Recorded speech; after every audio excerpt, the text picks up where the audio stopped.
क्योंकि ना last time बहुत पैनिक हो जाता है सब कि किस तरह किया जाए, बहुत ज़्यादा रहता है फॉर्मूले, तो किस तरह एनालाइज किया जाए। तो जितना बार भी टॉपिक रिवाइज करते जाएं कुछ ना कुछ छूट ही जाता है। हाँ। कुछ क्वेश्चन वैसे रहते हैं जो होने का मतलब चैप्टर कंप्लीट होने के बाद भी नहीं होते हैं, तो वो इम्प्रूवमेंट बुक में दिख जाते हैं। कितने नंबर ऑफ क्वेश्चन अटैम्प्ट करने हैं, कौन से सब्जेक्ट्स अटैम्प्ट करने हैं, कौन से चैप्टर, कौन से टॉपिक, उसमें सारा चीज़ रहता है। या किसी चैप्टर में ज़्यादा ही प्रॉब्लम आ रहा है तो फिर यहीं पे डाउट सेंड कर देते हैं। कोई दिक्कत आता है तो इंस्टेंटली मिल जाता है कि हाँ ऐसे ऐसे है। तो फिर बंटी कहाँ से हैं आप? रांची झारखंड। रांची झारखंड से हैं। तो कोटा आप इसी ईयर आए हैं? हाँ फर्स्ट टाइम है। ओके। नीट की प्रिपरेशन के लिए? हाँ ओके।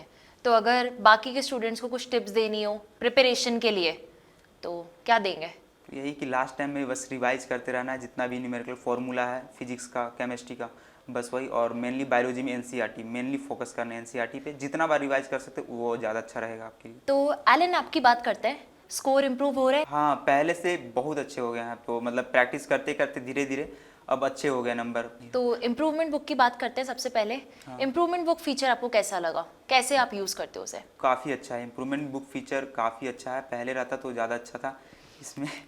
और इसमें बहुत सारे डाउट, जितना भी मिस्टेक्स रहते हैं सारे एक साथ आ जाते हैं, तो फिर ज़्यादा अच्छा रहता है कि एनालाइज कर ले कि लास्ट टाइम में कितने मिस्टेक्स हुए हैं पिछला बार टेस्ट में, और अच्छे से एनालाइज कर सकते हैं कि और इससे रहता है कि दूसरा बार आता भी है वैसे क्वेश्चन। तो अगर इम्प्रूवमेंट बुक फीचर नहीं था पहले तो आप कैसे ट्रैक करते थे अपने मिस्टेक्स को?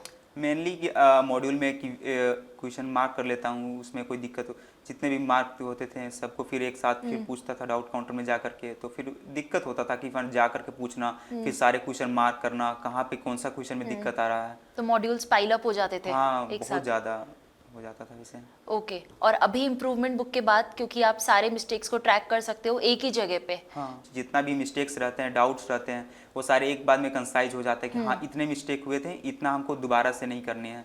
मतलब उन्हीं मिस्टेक्स पे आप क्वेश्चंस को रीअटेम्प्ट कर हाँ सकते हो, रीअटेम्प्ट कर सकते हैं। सोल्यूशन देख सकते हो। तो ये टेस्ट के पहले बेनिफिशियल होता है, हाँ। राइट?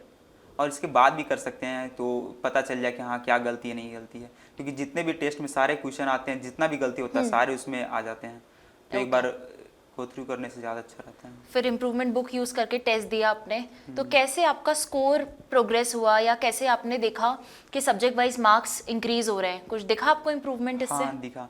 पहले क्या था कि पहले टिक लगाता था फिर जा करके पूछता था, फिर उसमें दिक्कत होता था कि अब तो इस इम्प्रूवमेंट बुक में जितना भी डाउट होता था, जितने भी क्वेश्चन थे, जितने भी टेस्ट में आते थे, वो सारे क्वेश्चन एक जगह आ जाते थे डाउट में। तो उसको रीअटेम्प्ट करके देखता था कि वो क्वेश्चन तो अब सही हो गए, दोबारा आकर के घर में पढ़ा, फिर वो बना करके देखा, अगर उसमें भी नहीं बन रहे हैं तो फिर वो मार्क कर लेता था, फिर वो जा करके डाउट पूछता था किसी से। ओके।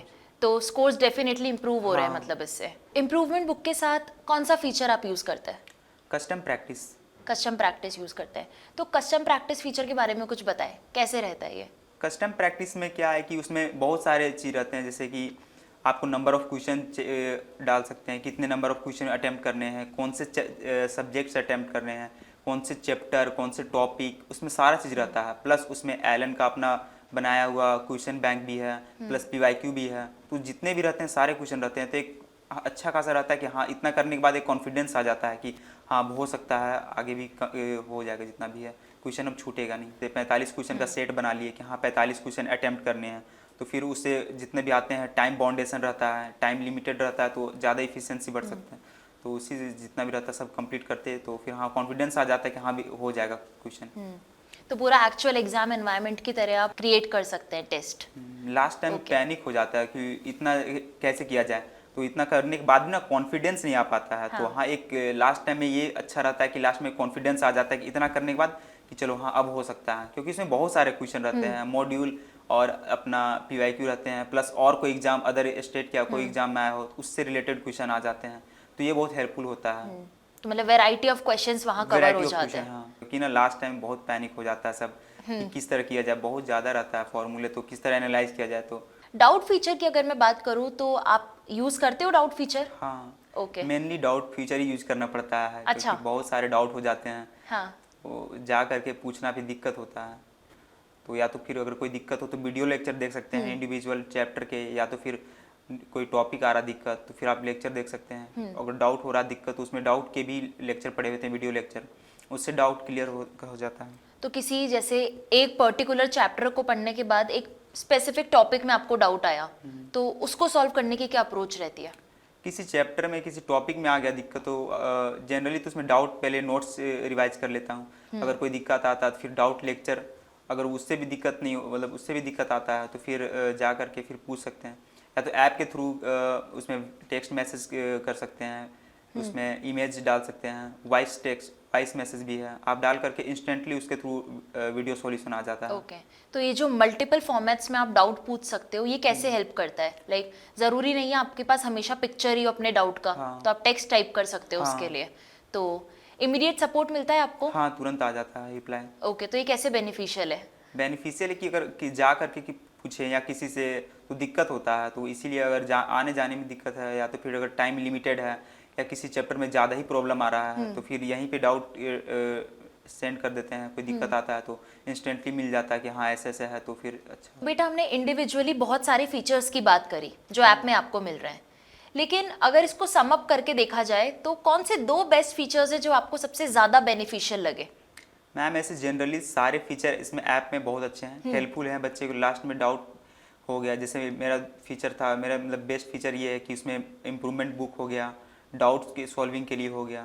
जितना बार भी टॉपिक रिवाइज करते जाएं कुछ ना कुछ छूट ही जाता है। हाँ। कुछ क्वेश्चन वैसे रहते हैं जो होने का मतलब चैप्टर कंप्लीट होने के बाद भी नहीं होते हैं, तो वो इम्प्रूवमेंट बुक में दिख जाते हैं। उससे टेस्ट दे सकते हैं, इम्प्रूवमेंट बुक से टेस्ट दे सकते हैं।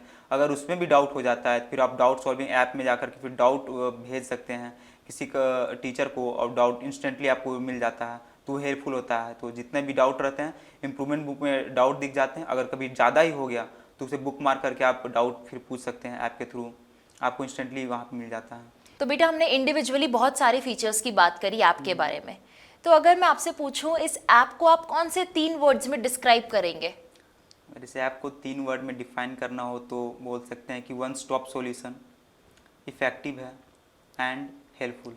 Okay totally agree.